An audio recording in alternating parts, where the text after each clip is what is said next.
नमस्कार दोस्तों, युवा स्टडी मंच पे आपका स्वागत है। मैं मिथुन मीना। आज आपके लिए एक बहुत ही महत्वपूर्ण टॉपिक लेकर आया हूँ, भूगोल से वायुमंडल। वायुमंडल के बारे में आज हम यहाँ पर पूरी चर्चा करने वाले हैं। वायुमंडल का संगठन, वायुमंडल की संरचना। तो आप अंत तक वीडियो में ज़रूर बने रहिए। आइए शुरू करते हैं। वायुमंडल की परिभाषा। तो पृथ्वी के चारों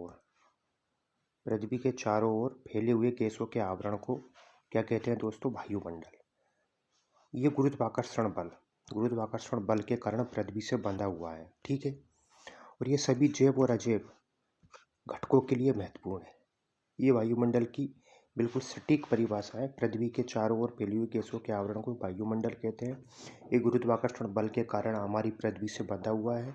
ये सभी जैविक और अजैविक घटकों के लिए महत्वपूर्ण है, ठीक है। आगे देखते हैं। वायुमंडल किन किन चीज़ों से मिलकर बना है? तो गैसें, जल वाष्प, धूल के कण, इन चीज़ों का वायुमंडल में मिश्रण है। गैसें, जल वाष्प और धूल कण। तो गैसें कौन कौन सी है देखते हैं।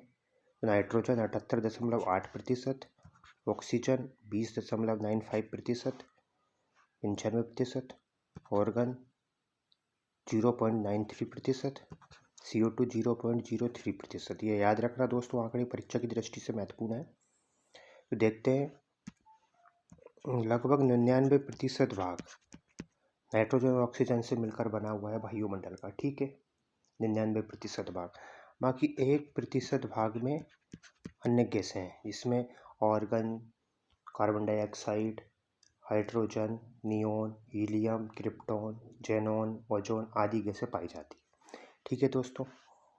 अब यहाँ पर और सारी चीज़ें अपन देखें तो वायुमंडल के निचले स्तर पर, ठीक है, वायुमंडल के निचले स्तर पर भारी गैसें पाई जाती है, ठीक है। भारी गैसों में कौन कौन सी है? कार्बन डाइऑक्साइड, ठीक है। कार्बन डाइऑक्साइड ये लगभग धरातल से 20 किलोमीटर की ऊंचाई तक पाई जाती है, ठीक है। धरातल से 20 किलोमीटर की ऊंचाई तक कार्बन डाइऑक्साइड देखने को मिलती है। ऑक्सीजन और नाइट्रोजन O2 प्लस N2 ये कितनी? ये लगभग 100 किलोमीटर की ऊंचाई तक ये गैस पाई जाती है, धरातल से 100 किलोमीटर की ऊंचाई तक। इसके बाद देखो हाइड्रोजन, ठीक है। हाइड्रोजन ये लगभग 125 किलोमीटर की ऊंचाई तक पाई जाती है। दोस्तों ये आंकड़े याद रखना। CO2 यानी कार्बन डाइऑक्साइड 20 किलोमीटर की ऊंचाई तक पाई जाती है धरातल से, क्योंकि भारी गैस है। ऑक्सीजन और नाइट्रोजन ये लगभग 100 किलोमीटर की ऊंचाई तक पाई जाती है। और हाइड्रोजन ये लगभग 25 किलोमीटर की ऊंचाई तक पाई जाती है, ठीक है दोस्तों। आगे देखते हैं। इसके अलावा ऊंचाई पर अगर हम देखें, वायुमंडल के ऊपरी हिस्से में हल्की गैसें पाई जाती है। इनमें कौन कौन सी है? ये नियोन, क्रिप्टॉन, जेनॉन, ओजोन आदि गैसें, ठीक है। अब देखते हैं जल वाष्प। वायुमंडल का दूसरा घटक जल वाष्प। जल वाष्प क्या होता है दोस्तों? जो पृथ्वी पर जलीय सोर्स है, जैसे कि तालाब, नदी, समुद्र, पेड़ पौधे, इनसे सूर्य तप के कारण, सूर्य की गर्मी के कारण जो वाष्पन होता है, वाष्पीकरण की क्रिया होती है, और उसके माध्यम से जो जल कण ऊपर वायुमंडल में पहुंचते हैं, उसको ही क्या बोलते हैं? जल वाष्प। सूर्य की तेज गर्मी के कारण जो वाष्पीकरण की प्रक्रिया होती है, उसके कारण ही जल वाष्प का निर्माण या जल वाष्प का संघनन वायुमंडल में होता है। वायुमंडल पृथ्वी की निचली परत में लगभग 8 किलोमीटर की ऊंचाई तक जल वाष्प देखने को मिलती है। कितनी? धरातल से 8 किलोमीटर की ऊंचाई तक जल वाष्प हमारे वायुमंडल में पाई जाती है। और ये वायुमंडल को गर्म रखने में महत्वपूर्ण भूमिका निभाती है। कैसे दोस्तों? तो जल वाष्प की एक परत वायुमंडल पृथ्वी के चारों ओर बन जाती है, ठीक है।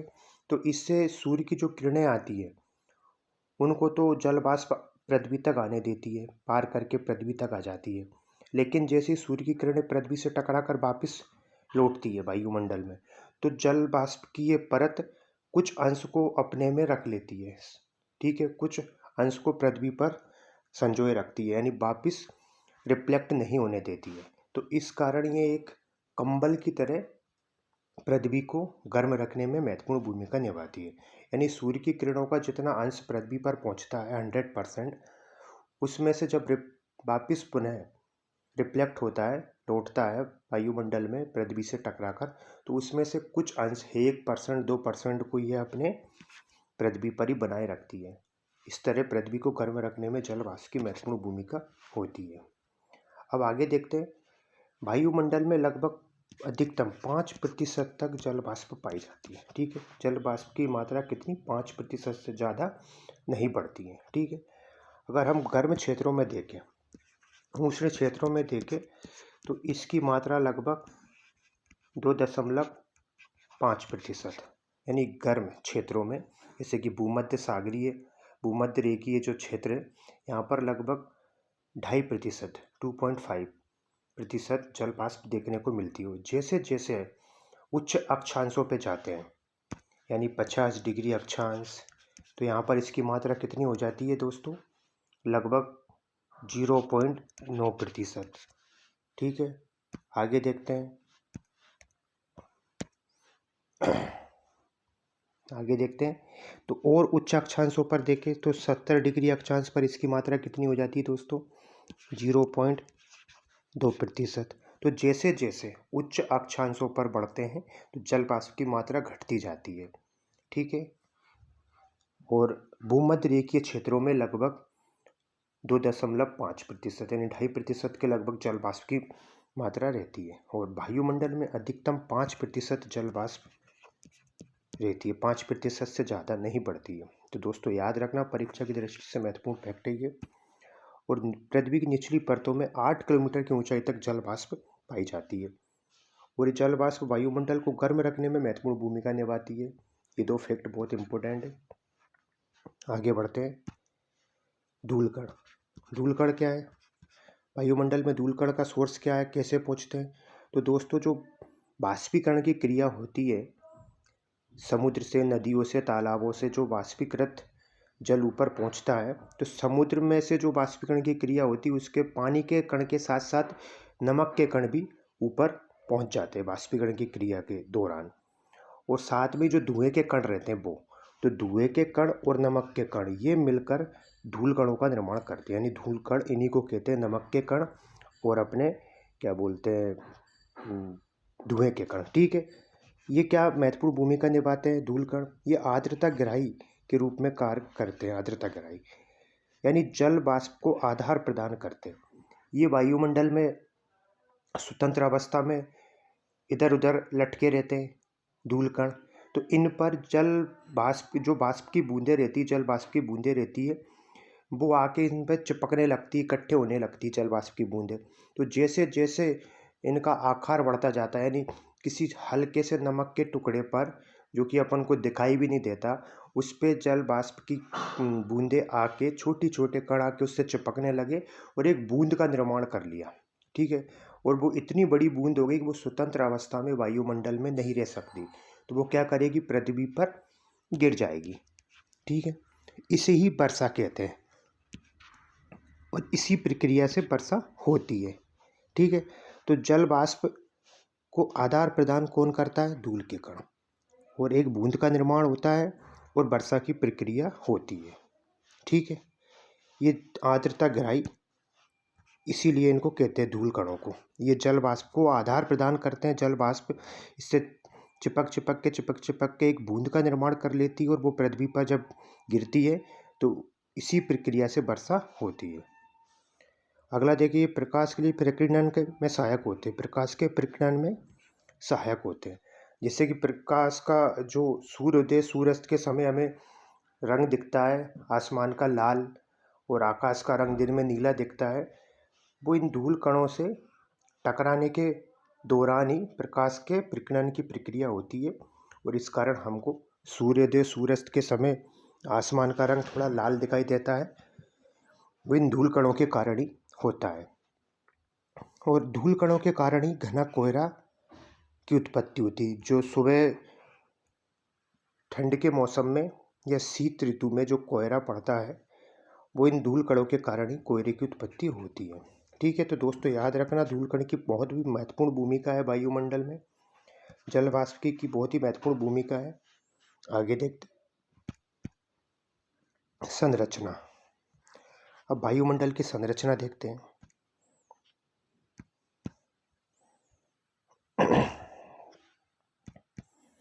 वायुमंडल की संरचना देखो, ये डायग्राम के माध्यम से क्षोभ मंडल, ये क्षोभ मंडल है।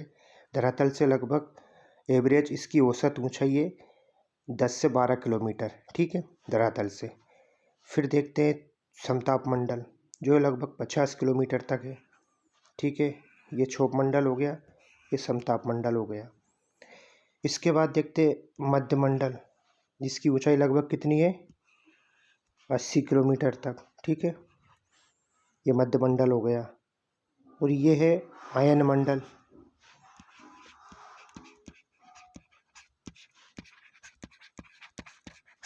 आयन मंडल लगभग 400 किलोमीटर की ऊंचाई तक, ठीक है, ये बाह्य वायुमंडल या आयन मंडल।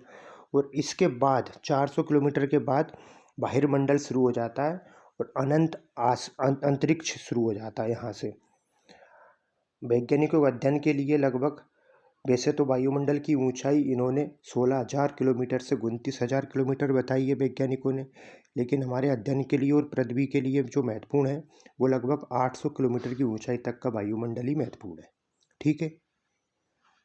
आगे देखते हैं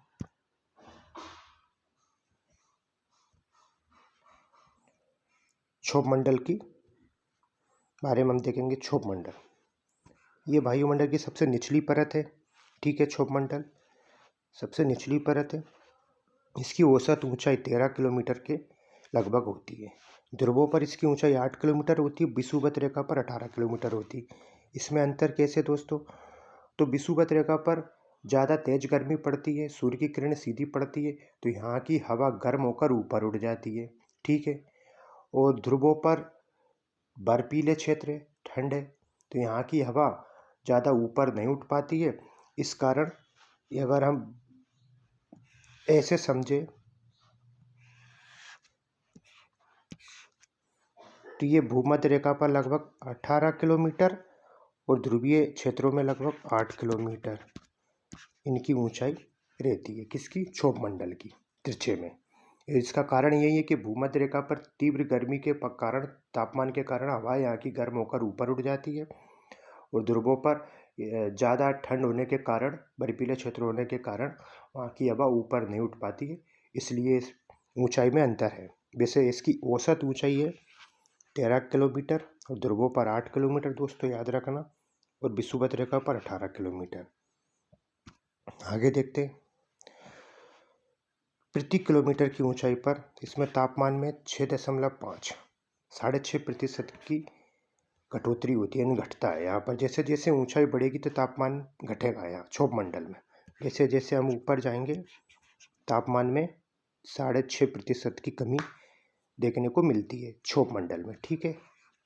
आगे देखते हैं समस्त मौसमी घटनाएं इसी मंडल में होती है, ठीक है, जैसे कि वर्षा, बादल, चक्रवात, सारी मौसमी घटनाएं इसी मंडल में देखने को मिलती है।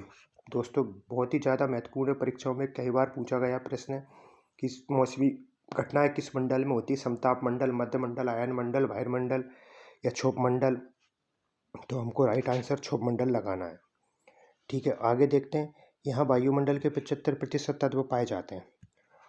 75% तत्व यानी जो गैसें हैं, धूलकण हैं, जल वाष्प है, जो हमने अभी चर्चा की है, उनका लगभग 75% अंश इसी मंडल में पाया जाता है, ठीक है। और अब ये वायुमंडल का सर्वाधिक संघन क्षेत्र है, यानी डेंसिटी यहाँ ज़्यादा है, संघन क्षेत्र है। और एक और फैक्ट इसमें देखें तो हम, ये जो मंडल गर्म होता है, क्षोभ मंडल के गर्म होने की जो प्रक्रिया है वो 3 तरीके से होती है, विकिरण, संचालन, संवहन, ठीक है। याद रखना, कभी परीक्षा में अगर पूछे क्षोभ मंडल गर्म किन विधियों से होता है तो विकिरण, संचालन, संवहन, ठीक है। अब देखते हैं अगला समताप मंडल। दोस्तों क्षोभ मंडल और समताप मंडल, इन दोनों मंडलों को अलग करने वाले मंडल को क्या कहते हैं, ट्रोपोपास, ठीक है। ये लगभग 1.5 किलोमीटर 2 किलोमीटर की एक संक्रमणकालीन ट्रांजैक्शन फेज वाली परत रहती है, जो प्रत्येक मंडल में विभाजन जब होता है, जैसे कि क्षोभ मंडल के बाद जैसे ही क्षमताप मंडल शुरू होगा तो उसके बीच के दोनों के बीच के मंडल को क्या बोलते हैं? ट्रोपोपास, संक्रमणकालीन क्षेत्र। अब देखते हैं समताप मंडल। ठीक है, स्ट्रेटोस्फीयर, ये क्षोभ सीमा या ट्रोपोपास, ये क्षोभ सीमा द्वारा क्षोभ मंडल से अलग होता है। इसकी ऊंचाई कितनी है दोस्तों? 50 किलोमीटर। याद रखना, 50 किलो, धरातल से 50 किलोमीटर की ऊंचाई तक समताप मंडल देखने को मिलता है। यहाँ ओजोन गैस की मौजूदगी है। ओजोन गैस जो पराबैंगनी किरणों को अवशोषित कर लेती है। ओजोन गैस जीवन उपयोगी, जीवन रक्षक गैस मानी जाती है ओजोन गैस, और ये ऑक्सीजन के 3 एटम से मिलकर बनी होती है। ये सूर्य से आने वाली पराबैंगनी किरणें, अल्ट्रावायलेट किरणों को अवशोषित कर लेती है। यदि ये ओजोन परत नहीं होती और सूर्य की किरणें सीधे पृथ्वी पर आती तो पेड़ पौधे और हमारी त्वचा में कई सारे रोग हो जाते और शायद जीवन संभव ही नहीं होता, जीवन धीरे धीरे खत्म हो जाता इन किरणों के कारण। ठीक है, और ये मंडल आगे देखते हैं। ये मंडल जलवायु घटनाओं से, जलवायु संबंधी घटनाओं से मुक्त है। यहाँ पर कोई जलवायु संबंधी घटनाएं नहीं होती, यहाँ बादल नहीं बनते, हवाएं नहीं चलती, कुछ मौसमी घटनाएं यहाँ पर नहीं होती। इसी कारण यह वायुयान के लिए आदर्श है। वायुयान जो हवाई जहाज उड़ते हैं वो इसी मंडल में उड़ते हैं। ये परीक्षाओं में कई बार पूछा गया है कि वायुयान के लिए आदर्श मंडल कौन सा है, तो समताप मंडल। समताप यानी यहाँ समान तापमान रहता है, नाम से ही इसका अर्थ निकल रहा है समताप मंडल यानी समान तापमान। ठीक है, इसकी ऊपरी सीमा को समताप सीमा कहते हैं दोस्तों। जिस तरह क्षोभ मंडल की ऊपरी सीमा को क्षोभ सीमा कहते थे, ठीक उसी तरह समताप मंडल की ऊपरी सीमा को क्या बोलते हैं? समताप सीमा। ठीक है, आगे देखते हैं दोस्तों। हाँ, एक और परीक्षा की दृष्टि से एक महत्वपूर्ण फैक्ट है इसमें समताप मंडल में जो ओजोन गैस पाई जाती है। ठीक है, ओजोन गैस पाई जाती है वो लगभग 30 से लेके 50 किलोमीटर की, जो समताप मंडल का ऊपरी हिस्सा है, जैसे कि समताप मंडल है, ये पूरा समताप मंडल है, तो यहाँ ऊपरी हिस्से में ओजोन गैस पाई जाती है। ठीक है, O3 ओजोन गैस ऊपरी हिस्से में। ठीक है, आगे देखते हैं मध्यमंडल।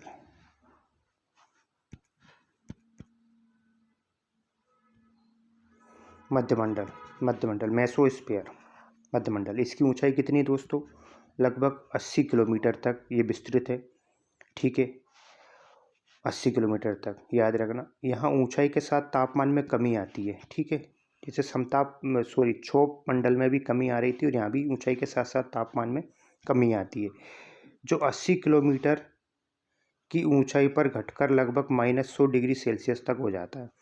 यानी 80 किलोमीटर की ऊंचाई पर यहाँ पर तापमान कितना हो जाता है? -100 डिग्री सेल्सियस। इतना तापमान में कमी आती है यहाँ पर, जैसे जैसे ऊंचाई बढ़ती है तापमान में कमी आती है।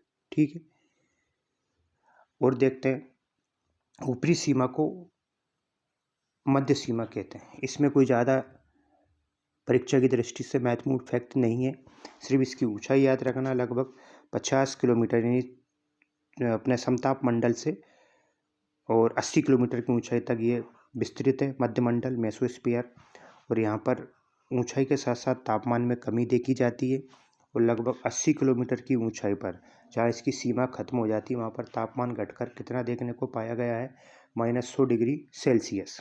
ठीक है, आगे देखते हैं अगला अयनमंडल। अयनमंडल, ठीक है, अयनमंडल के बारे में हम देखते हैं। अयनमंडल, आयनोस्फीयर। ठीक है, इसका विस्तार कितना है दोस्तों अयनमंडल का? 80 किलोमीटर से 400 किलोमीटर की ऊंचाई तक। वायुमंडल में 80 किलोमीटर से 400 किलोमीटर की ऊंचाई पर अयनमंडल पाया जाता है। कई कई किताबों में आपको देखने को मिलेगा 640 के लगभग भी मिलेगा। इसकी ऊंचाई 80 किलोमीटर से 640 के बीच में। ठीक है, इस मंडल में विद्युत आवेशित कण पाए जाते हैं, जिन्हें आयन कहते हैं, विद्युत आवेशित कण। याद रखना दोस्तों, इसमें क्या पाए जाते हैं? विद्युत आवेशित कण। विद्युत एवं चुंबकीय घटनाएं यहीं पर ही होती है। ठीक है, इसकी ऊंचाई के साथ साथ तापमान में वृद्धि होती है। ठीक है, देखो क्षोभ मंडल में तापमान ऊंचाई के साथ साथ घट रहा था, समताप मंडल में तापमान समान था, ना घट रहा था ना बढ़ रहा था। और इसके बाद हमने जो आयन मंडल मध्य मंडल देखा, उसमें भी तापमान बढ़ रहा था। और अब आयन मंडल में तापमान नहीं घट रहा था मध्य मंडल में, फिर आयन मंडल में तापमान में वृद्धि हो रही है। ठीक है दोस्तों, आगे देखते हैं। पृथ्वी पर भेजी गई रेडियो तरंगे इसी मंडल से वापस लौट आती है, जिसके कारण पृथ्वी पर रेडियो टेलीविज़न का संचालन हो पाता है। यानी जो हम रेडियो टेलीविज़न मोबाइल आदि सारी चीज़ों से को देखते हैं, जो सैटेलाइट के माध्यम से चलते हैं, आप सब जानते हैं। तो इसी मंडल से ये रेडियो तरंगे या टीवी से संबंधित गतिविधियाँ इसी मंडल से वापस टकराकर पृथ्वी पर आती है। यानी संचार गतिविधि आयन मंडल से संचालित होती है। ठीक है, संचार गतिविधि कहाँ से? आयन मंडल, आयनोस्फीयर से संभव है। आगे देखते हैं। यहाँ ध्रुवीय प्रकाश की उपस्थिति होती है, ध्रुवीय प्रकाश देखने को मिलता है।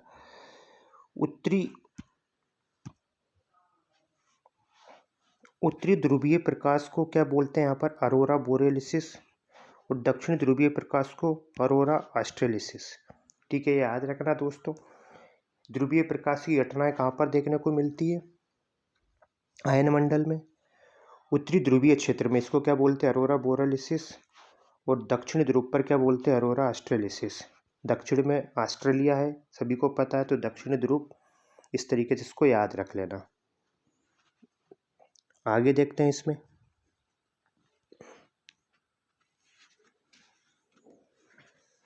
ठीक है दोस्तों, अगला बहिर्मंडल, एक्सोस्फीयर।